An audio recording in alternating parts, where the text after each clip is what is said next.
Throughout that process, we never encountered any snags. The Ford personnel was always on time and willing to help out with any challenges that we had throughout the construction process.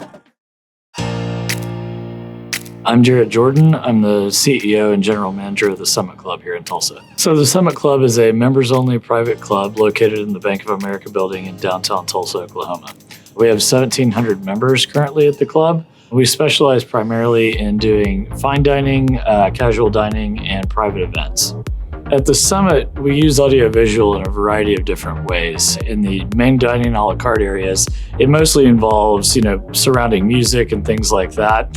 But we also use it for presentation. For instance, we put in a drop-down screen in our main dining room so that the chef can do cooking demonstrations. One of the main features, however, is the use of AV for events and business use. In our private rooms, we have audiovisual equipment ranging from networking up to on-hand display.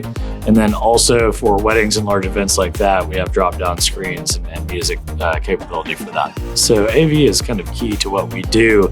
I've worked with Ford on a variety of projects in different venues over the years, and my understanding of their expertise really was kind of the catalyst for why we reached out to them in the first place. We interviewed several companies, but Ford's reputation and my past interaction with them really led a lot to our decision to hire them in the first place. Throughout that process, we never encountered any snags. The Ford personnel was always on time and willing to help out with any challenges that we had throughout the construction process.